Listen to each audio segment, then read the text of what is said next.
Jadi, ahli kumpulan saya telah mencipta beberapa ataupun lebih tepat ialah 6 teknologi baharu yang dapat digunakan dan dipamerkan di pusat sains untuk masa hadapan. Teknologi yang pertama ialah bas udara. Bas udara ini tidak mempunyai roda kerana ia boleh terbang dan dia juga tidak menggunakan jalan fizikal seperti jalan raya.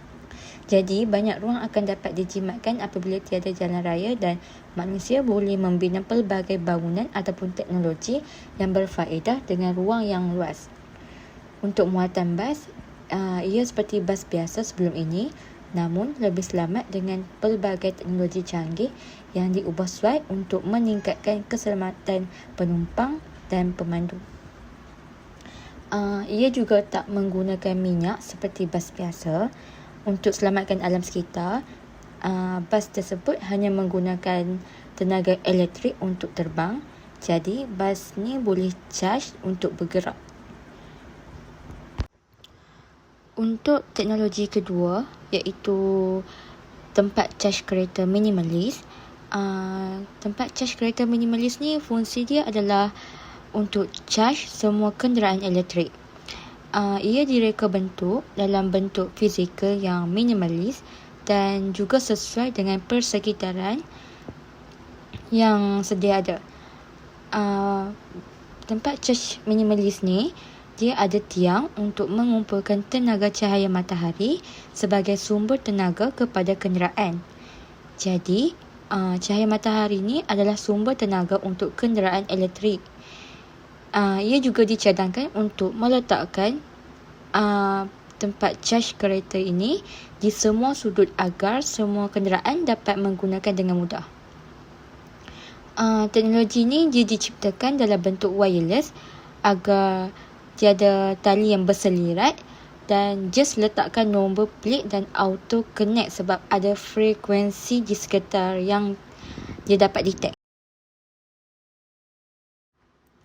Untuk teknologi yang ketiga iaitu perkhidmatan drone, pengunjung dapat merasai pengalaman untuk penggunaan drone untuk melihat keadaan sekeliling. Drone ini dia dilengkapi dengan paparan skrin untuk mengaktifkan drone. Terdapat juga paparan visual yang akan dipaparkan pada skrin ketika drone ini digunakan oleh pengunjung agar pengunjung dapat melihat dengan lebih jelas pergerakan drone di sekitar. Pengunjung juga akan dapat rasa teruja dengan teknologi dari drone ini tanpa membeli drone untuk menggunakan drone. Hanya perlu menyewa perkhidmatan drone pada tempoh yang ingin digunakan sahaja. Pengunjung akan dapat merasai pengalaman sebenar mengendali drone dengan arahan yang lengkap di skrin hadapan mereka. Segala maklumat berkaitan drone akan dipaparkan pada skrin bagi proses pembelajaran. Jadi, sekiranya pengunjung ingin merakam video ketika drone itu terbang, pengunjung dapat membuat pembayaran melalui website di pusat sains. Untuk teknologi yang keempat iaitu kereta terbang.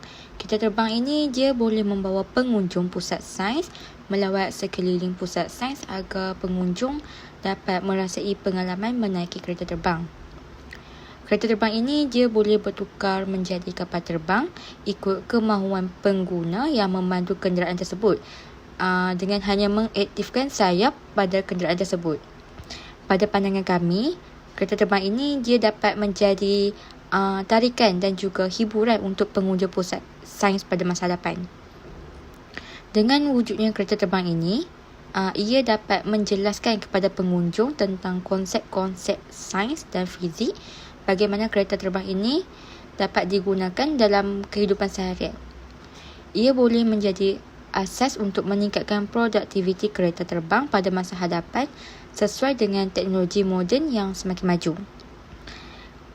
Kereta terbang ini juga dia boleh dipandu secara automatik dan boleh dicas sebelum digunakan dengan menggunakan teknologi yang kedua tadi. Untuk teknologi yang kelima iaitu AI guidance, di mana teknologi ini dia boleh tunjuk cara penggunaan alatan apa sahaja di sekeliling kita. Teknologi ini menunjukkan model interaktif 3D alatan konsep yang memungkinkan pengguna untuk menjelajahi setiap aspek dan feature dengan lebih terperinci, serta memberikan pengalaman visual yang lebih mendalam kepada pengguna. Ia juga menyediakan informasi tentang risiko yang bakal berlaku bagi mengurangkan impak negatif seperti cara pemanduan yang sebenar. Selain itu, AI Guidance ini juga dia menyediakan ruang feedback agar pengguna lain dapat berkongsi pengalaman menggunakan alatan ini. Jadi, akhir sekali, AI Guidance ni dia menyediakan perbandingan terperinci antara pelbagai model alatan termasuk prestasi, keselamatan dan ciri-ciri lain untuk membantu pengguna membuat pilihan yang lebih baik. Untuk teknologi yang terakhir iaitu teknologi 6, kereta darat dan air. Kereta darat dan air ini dia membolehkan pengunjung merasai pengalaman untuk menaiki kereta tersebut sambil melihat keadaan di pusat sains. Kereta darat dan air ini dia boleh bertukar menjadi bot dan membawa pengunjung untuk menaikinya di tempat khas di pusat sains yang mempunyai pameran di atas air. Kereta darat dan air ini dia tidak menggunakan minyak dan juga dipandu secara automatik tanpa pemandu.